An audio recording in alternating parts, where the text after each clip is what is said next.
very much in a similar vein to his warrior list in week 1 and week 2 in the main deck. Yeah, very unique builds that we see here. In general to fight with. You don't need Mana Cyclone turns. You're weaker to aggressive decks overall, but he's even got a nod to that with the Sun Fury protectors in there to give some minions taunt and try to protect himself. Yeah, overall it's a pretty anti-control list, I would say, which is interesting in its own right, because players obviously know who they are going to be facing next week before they submit decks, right? So they can tech to beat what they expect their 2 opponents to bring rather than the field in general.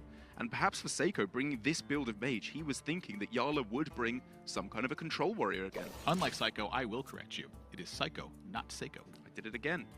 You'll continue to do it, and I'll continue to correct you. I will continue. And when I do it, I want you to correct me. And when I say things like, I think Dr. Boom Mad Genius is not the right play here, I encourage you to disagree with me, because it's really funny. Oh, that I will definitely do. I'll go Psycho on you if you say that one more time. Derek just rips his shirt off. I'm tired of hearing it!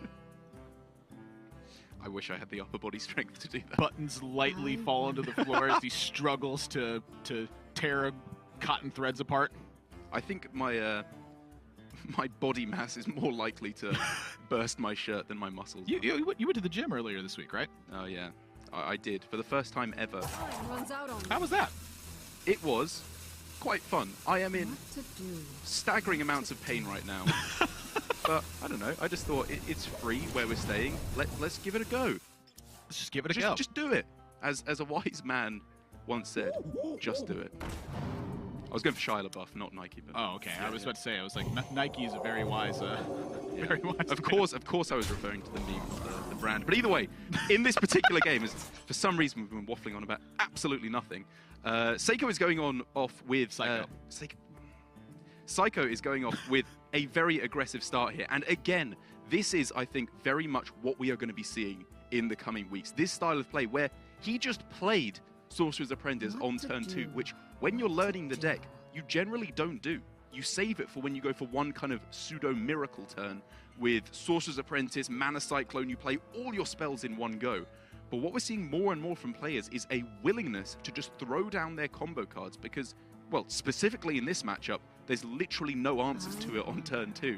And then they can just start playing out their cards and pushing damage early on. So I guess my question there is why did Jarla choose to not meet the Sorcerer's Apprentice with an Acidic Swamp Ooze? I mean, obviously you have Mountain Giant and you have Twilight Drake, but you know, we've seen players go to pretty great lengths to try to check a Sorcerer's Apprentice. That's true. And in my head, if Psycho's willing to play a Sorcerer's Apprentice on turn 2, I think that often means that Banana Buffoon is going to be a follow-up. There's 2 copies of that in Psycho's deck. So I would say to that the responses to Acidic Swamp Ooze, in order to protect the Sorcerer's Apprentice, are both Ray of Frost and Mirror Image, of which there are 2 of both in the deck. The response to pinging it down over 2 turns is only Banana Buffoon. That's the only way you can stop Jarla from pinging it again on the following turn. And when you compound that with the fact that it leads you to have more cards in hand if you ping each turn, I think he was thinking there's less ways that he can keep it alive on the following turn, and it means I'm more likely to be able to play the Giant a turn earlier. Also have to consider Magic Trick. And you also have to consider that if you play the 3-2, you're opening yourself to a Mana Cyclone combo turn. You give your opponent an opportunity to nail the exact type of turn that they are looking for. Yeah. Wow. Jarla has had some impressive play. And honestly, it's been like on a razor's edge too, where I feel like his calls are so close that he often makes, where I'm like, I don't know about this. This seems very risky. And something that I'm kind of, drawing 2 and 2 in my head together with watching Jarla is he's not trying to do everything. He's just simply trying to do enough. Yeah. And the interesting thing is that the things that he's doing that are very close and, weird little plays, they're not necessarily correct. They're just his distinctive style of play. That's not necessarily to say that they're wrong either. But however, I do think he disagrees a fair bit, even just with his teammates on Nordavind. Like, as he was saying last week, this week he's going to prepare with Hunter Ace. He's got a different deck to Hunter Ace. Whether they did end up practicing together or not, clearly they had differing opinions on what the best deck was to bring. It's very interesting to me. I like watching Jarla play a lot because it opens my eyes to a lot of things. Hearthstone is, I would say in some situations and at some points, there are right and wrong plays.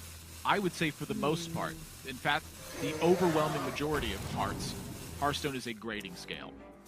It's not a 100% thing. It's, you know, you're trying to get the best score you can. Just because somebody didn't score perfect on a test, it doesn't mean that they did the test wrong.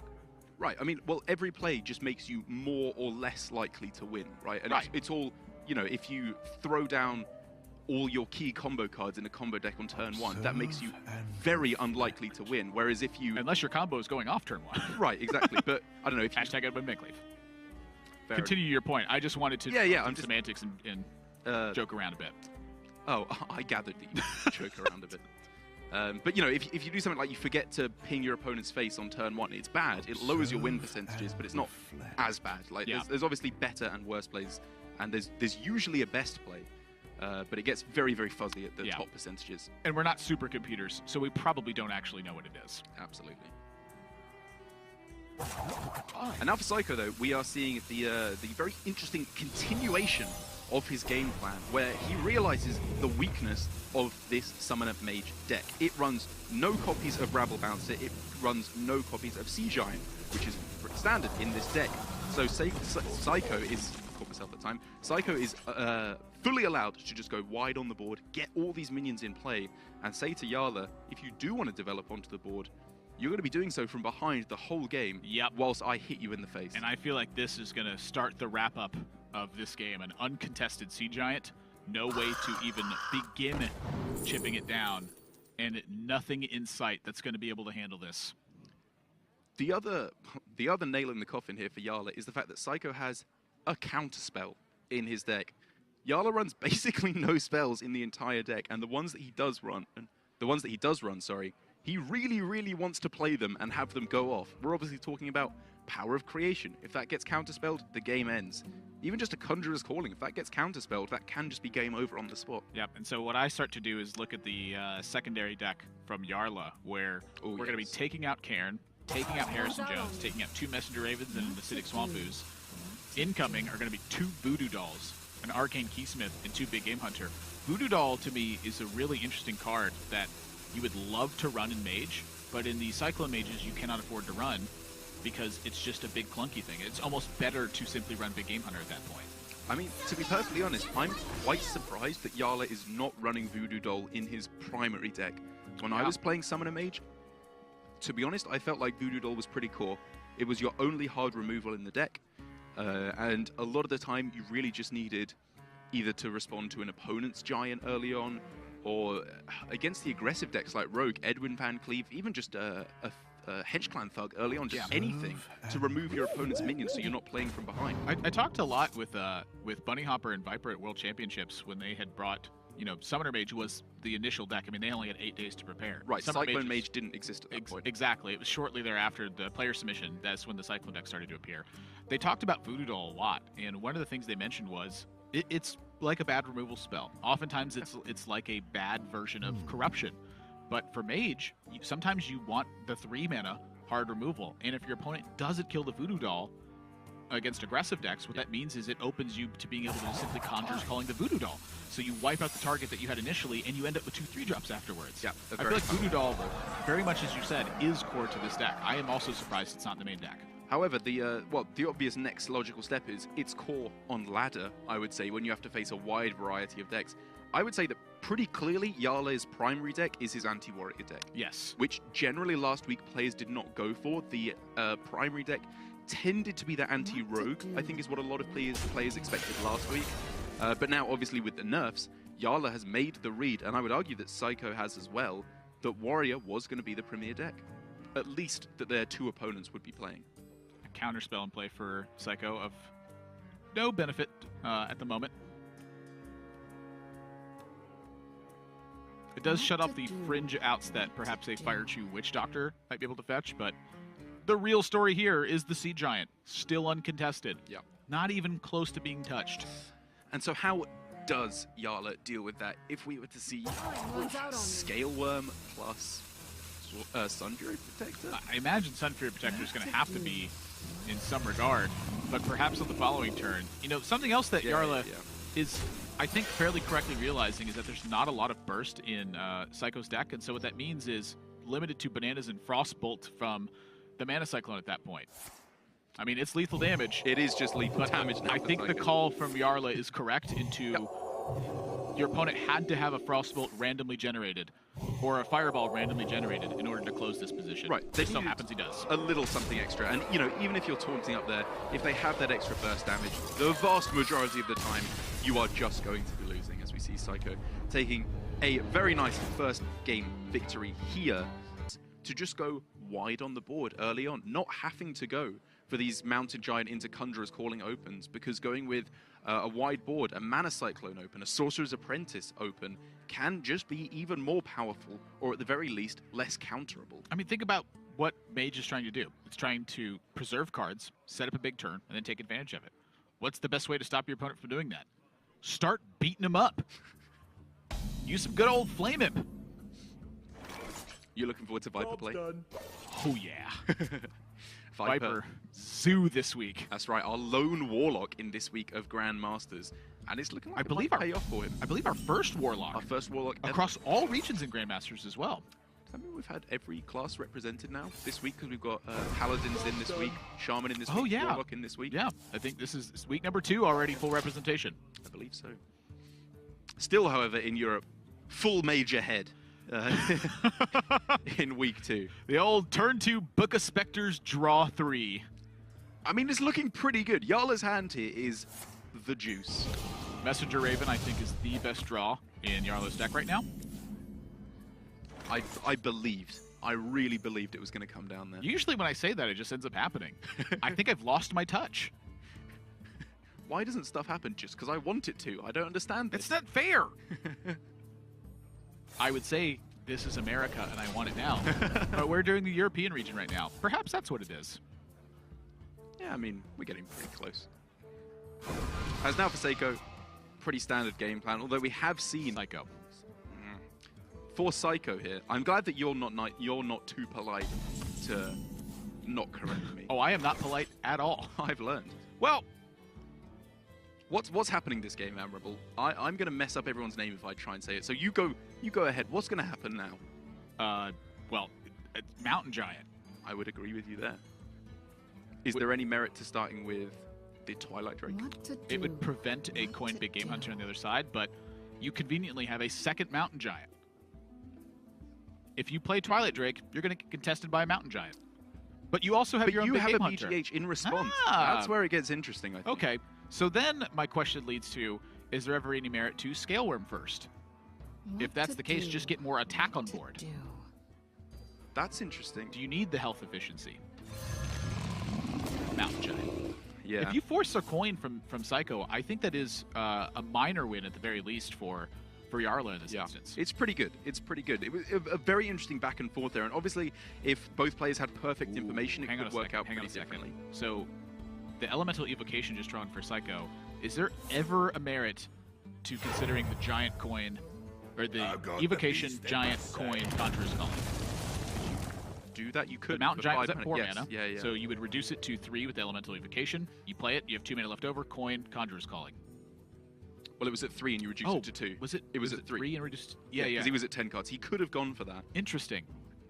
The scary part of that is Grave Horror, which has Taunt, can be value traded by your opponent's Mountain Giant, and then can then after be Conjurers Called in their own right, possibly with a Khadgar as well. So it's an avoid disaster and setup situation. Yes, I think this is fine. I think this is safer because next turn his Mountain Giant costs 4, and then oh no, he can't go for the Mountain Giant Conjurer's Call next turn. I mean, Jarla playing a Mountain Giant and forcing Khorne BGH was a better pan out than just simply securing a board position because he disrupted potentially a major turn from Seiko there. That's true. If we had seen the Twilight Drake, Seiko would have just exploded onto the board, It's right? very possible. Everything he possibly could.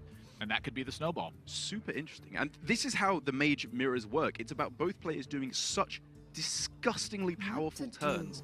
So how do you preemptively stop your opponent from doing those turns? And for Jarla now, the call becomes the choice for another Mountain Giant, where your opponent cannot make the play that we just talked about, which is get a Mountain Giant online and Conjurer's Calling. So Jarla doesn't feel the need to play a Mountain Giant in this instance. Very interesting. He's already disrupted that point. Yep. And next turn, Jarla will go up to... 9 cards, so he won't be able to go Mountain Giant, Conjurer's Calling. And Seiko just gonna Conjurer's Calling his own BGH. He says, you know what? 2 5-drops, that sounds pretty darn good to me. This is, again, showing the thinking in this matchup, which is when your opponent has teched in 2 Voodoo Dolls, 2 Big Game Hunters, you just want to be making lots of He's smaller gonna minions. load up the Mana Cyclone, too, to be able to play Giant and Conjurer's Calling next turn. Without a shadow of a doubt. We get another Conjurer's Calling from the Magic Trick! The Mirror Image is also starting to shut down the Twilight Drake. Seiko is taking full control of this game, so he's not going to load up fully with the Mirror Image, which tells me he wants to use the Mirror Image to cheapen Sea Giant in the future and protect a stronger board later on. Well, I think it's just that he's running out of hand space. Right? This doesn't fix that. He might want to play it after.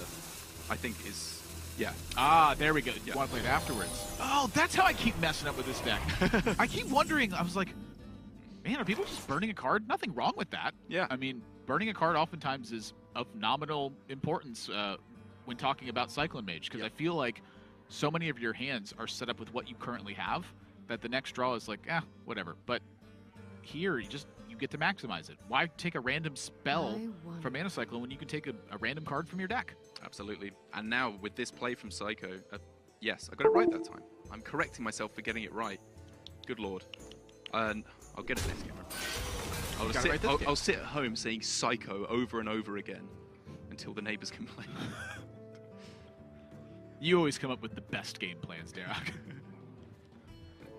But being able to go for Mountain Giant into Conjurer's Calling next turn is the perfect nail in the coffin for Jarla, because while he has been afraid of Voodoo Doll and BGH up until this point, with an already very, very impressive board, Seiko just has nothing to worry about at that point. I feel like Jarla has some pretty strong game here, though. You know, I would say the consideration for his own Mountain Giant here is very real. Really? I think that this play is a little bit stronger, though. You get more presence on the board to fight through the little minions, which that's not very good if you're trying to fight through little minions. But at the same time, it also keeps your Giant in hand so that you can play the Giant Conjurers on the following turn and risk not risk having to run into BGH in that regard. Absolutely. And it does also mean that next turn, Jarla has the possibility of going Mountain Giant into Conjurer's Calling. He gave himself that possibility by expending the exact amount of cards that he did. And Seiko here just going to consider really moving in on this position. And the one thing for Seiko to keep in mind is hand size. Yeah. Do you want to use the Conjurer's Calling and let Jarla know you have a second one? Or do you want to and keep the hand size? Or do you want to just spend the second one and perhaps have that as a trick up your sleeve? That's interesting. A magic trick. I think he's still considering the Sea Giant as well. Because Sea Giant is I definitely think Sea Giant's harder to use. Yes, exactly. Sea Giant is more likely to be bad later on. Because obviously, if your opponent finds a way to trade off the board, you want to play them while they're reduced. I mean, this is pretty close to the exact same thing as a Conjurer's Calling. Yep. Seiko shuts off the attack on the 0-2 and further keeps pressure on Jarla. So now, what are we looking at? Crowd Roaster is just short of being able to deal with these giants. I'm looking at BGH being BGH okay here, and then you can trade ping the Mirror Image and Drake down the Frostwolf Warlord. I feel like you got to get more on board than that. You know, for me, I'm looking at either Giant and Conjurer's Calling. I'm looking at Fire Tree Witch Doctor and BGH. Hero Power is anywhere on my radar right now. The Giant plus Conjurer's Calling is so bad, though, because you know that your opponent, Jarla knows that Seiko has a Conjurer's Calling in hand. Right. So if a Grave Horror is generated, a value trade into a Conjurer's Calling pretty much just locks Jarla out the game. Right, so we've eliminated that. Okay. The next thing I look at, BGH ping is okay because you get to clip 4-2. But you still know that they have a Conjurer's Calling, in which case you're still miles behind. This is why I want a Fire Tree Witch Doctor. I think you have to find something that makes sense. I've got the beast in my sight. Yeah, in the end, going with the clears off the most amount of stuff. That's true, because if you Conjurer's Calling a Mountain Giant, you either get Grave Horror or you get Mountain Giant. If you Conjurer's Calling a Sea Giant, you can get Hakar, you can get Deathwing, you can get Mechathune. The stats are actually greater, I think, on the 10s than they are on the 12s. Definitely, yeah. Hakar, I think, is the lowest statted one. It's crazy. Yeah. Only a 9/6. Useless. What's the point of that? As now for Seiko, he needs to consider whether he moves in for the kill going full phase or taking it a little bit slower with the board control route. And I think I fully agree with him here. If he just goes for this line of play where he gets a very, very wide board indeed, there's just nothing. Jarla would have to hit Fire Tree Witch Doctor into nothing, right? Like, I mean, you can add a Dragon's Sea Fury. Giant, too. Dragon's Fury is gone, so there's. I don't think there's anything.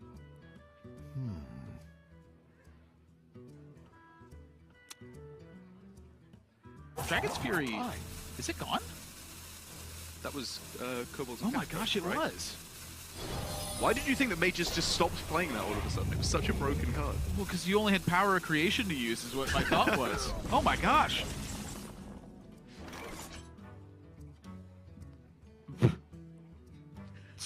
Dumbfounded. I mean, how do you win? There's Jarla here. Yep, you kind of just don't. He is digging for a miracle to pull himself out of this one. Snap Freeze is interesting, but no way to freeze to actually destroy the minion. Maybe that can buy him an extra turn. I mean, is there anything he could have Power Creation there? Double Safeguard? Double Sunwalker? Basically just big taunts, I don't think get him there because he's still just playing from behind the whole time, which is... Do you have to chain him together, maybe? Like, do you have to, like, Power Creation twice and get lucky? Like, I guess. this line isn't winning. He knows that there are 2 Conjurer's Callings in Seiko's hand, though.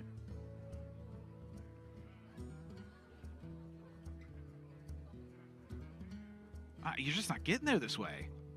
Time runs out on me. I mean, I see what he's thinking. Power Creation is a long shot at best to chain together twice and win, but...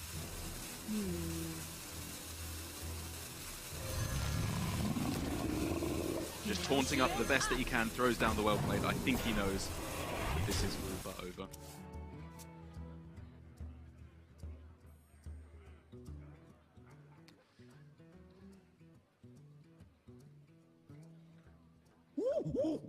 And Seiko here really just wondering how best to close this one out. I mean, a lot of this was on the fact that Jarla could not obtain initiative in the game. It was never found an opportunity to really gain that. Right. You're seeing the strength of all of the benefits from Cyclone Mage coming together as Jarla knows their second Conjurer's Calling, knows the value trade's happening, and knows that he's dead. And there it is.